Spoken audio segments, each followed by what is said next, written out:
Today is Monday, July 24th. We're talking about more extreme heat across the U.S. and the world. In fact, a popular tourist spot is dealing with what could be the largest evacuation effort ever for the country because of wildfires. Plus, say goodbye to Twitter. The social media platform has a new name.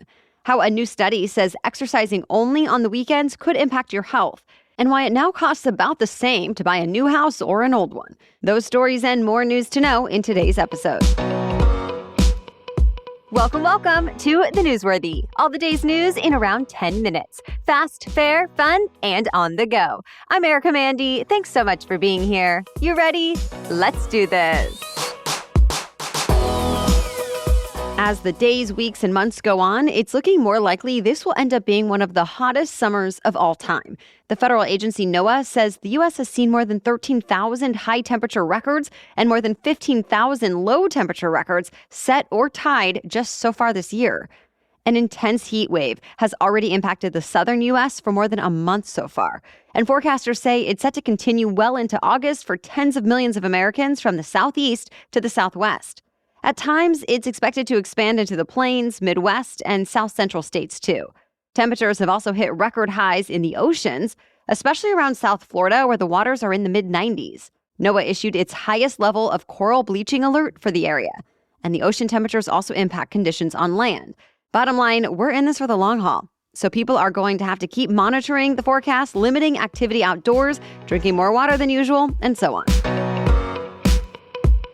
Large wildfires are tearing through Greek islands this morning, and over the weekend, that meant thousands of tourists had to evacuate their hotels and rental homes. Some of the worst fires are on the island of Rhodes, but others have broken out in Evia and Corfu, too. Greek officials are calling it the largest evacuation effort in the country's history. And some tourists have told American news outlets the whole thing has been chaotic. Some were told to leave in the middle of the night. Others didn't even have time to pack up and had to evacuate in their bathing suits. 3 Coast Guard vessels, an Army lifeboat, and dozens of private sailboats helped with this evacuation, taking people to hotels, schools, sports centers, and conference centers that have been activated in safe parts of Greece to help evacuees. Now, firefighters are working to make progress against those wildfires, and help is coming from 8 other European Union countries. But high temperatures and low humidity means the danger is not over, and even more wildfires could break out.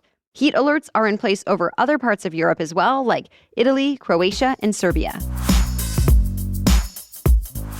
Ever since Russia pulled out of an agreement that had allowed grain exports to leave Ukraine, the Ukrainian port city of Odessa has been under near constant attack. Sadly, civilians have been killed, food exports have been destroyed, and homes, schools, and consulates have been damaged, along with at least 25 historic landmarks. That includes an Orthodox cathedral with more than 200 years of history, and other buildings that are legally protected UNESCO World Heritage Sites. Russia's government says the attacks were designed to target Ukrainian forces who were preparing to attack Russia. Though there's no evidence of any such attack actually being in the works, now Ukraine's president says his country will be retaliating.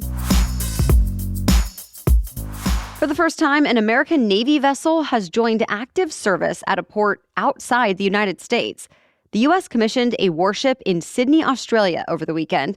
It comes as the U.S. and Australia are stepping up their military ties to offset China's worldwide influence.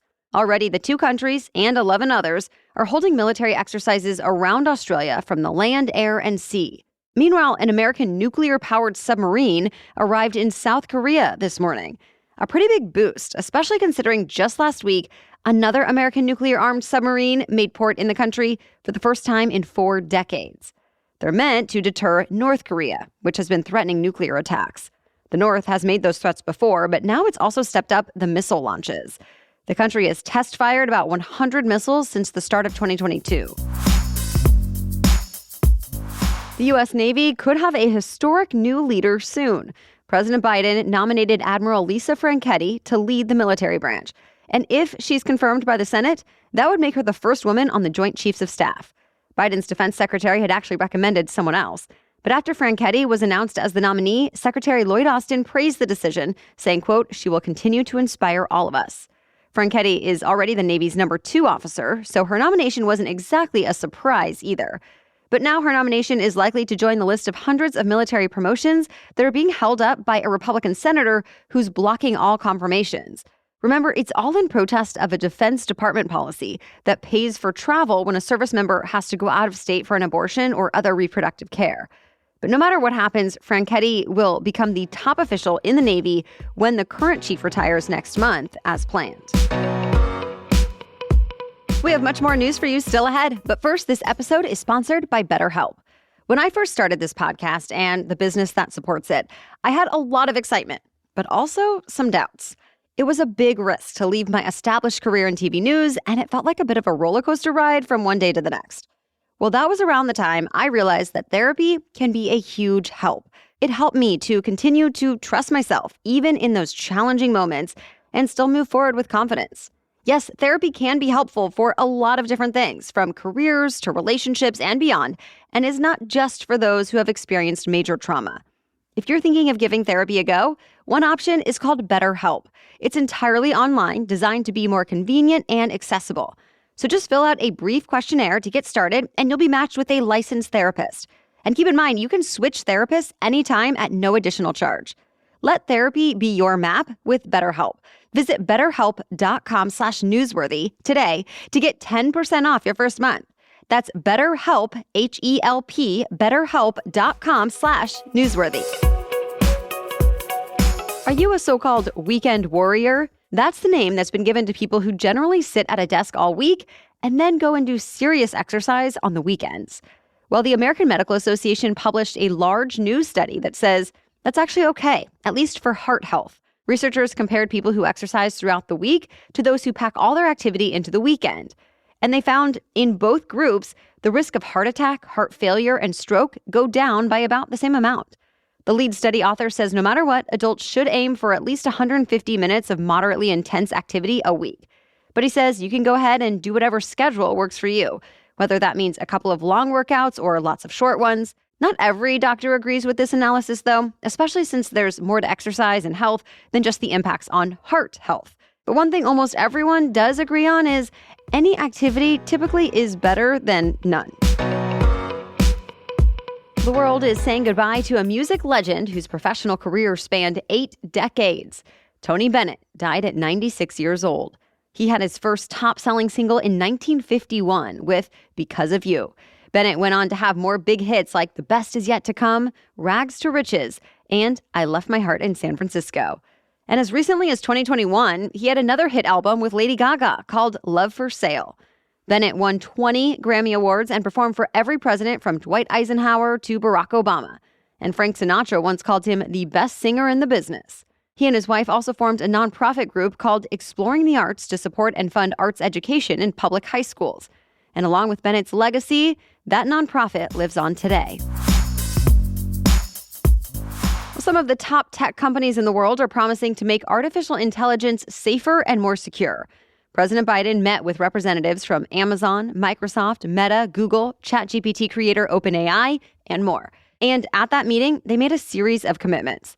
For example, to put their AI systems through security testing before releasing them, to invest in cybersecurity and discrimination research, to openly report any vulnerabilities or limitations in their AI systems, to develop a new watermarking system to let people know when content is AI generated, and more. But the agreements were all voluntary, and for now, there are no consequences if the companies fail to live up to their promises.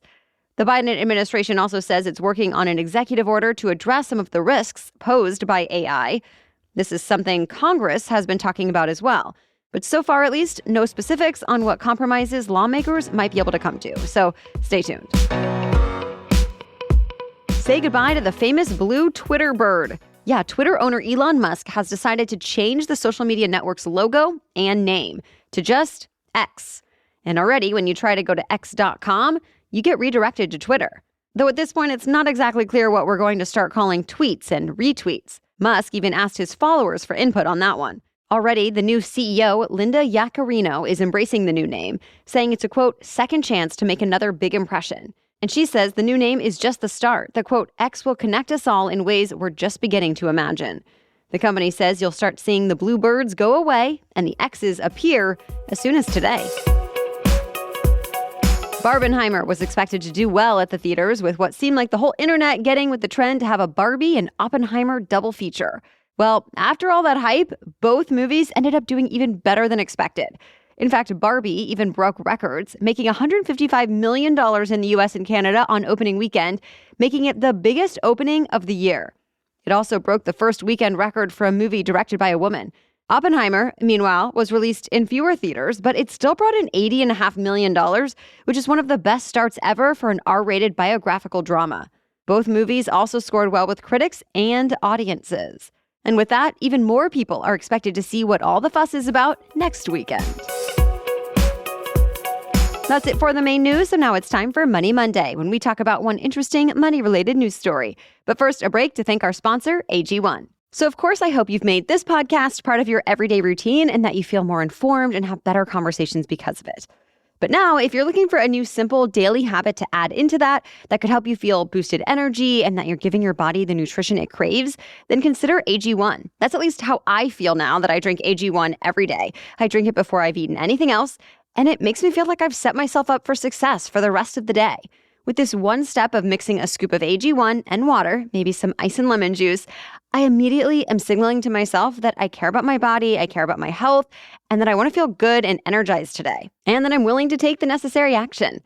I truly notice a difference in my days. I feel sustained energy, improved digestion, and even more supported for mental clarity and focus.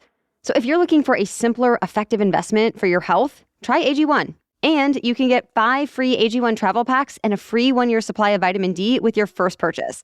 So go to drinkag1.com/newsworthy. That's drinkag1.com/newsworthy. Check it out. Now back to Money Monday.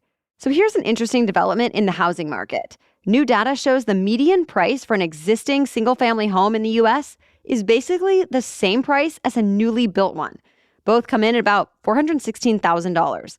Of course, that's just the nationwide median, and actual prices depend on where you're looking to buy a house. But it's still pretty unusual for the data to look the same for both new and old homes. For the last 10 years, prices for new single-family homes have been on average $60,000 more than existing ones. So what's evening them out? Well, at this point, fewer people are moving out of their existing homes since for a lot of Americans, getting a mortgage rate on a different one will likely cost more with interest rates being so high right now. So there's just not that many existing homes on the market, keeping those prices higher than usual. Meanwhile, home builders got the memo. They realized first-time buyers are facing fewer options in the market. So they decided to start offering smaller, more affordable houses to get that business. And with that, the price points between old and new houses are starting to meet in the middle. All right, thank you so much for listening today. We are always so grateful if you can share the show with at least one person this week. Let them know why you listen and where to find it. We'll be back with much more news to know tomorrow. For now, have a great day.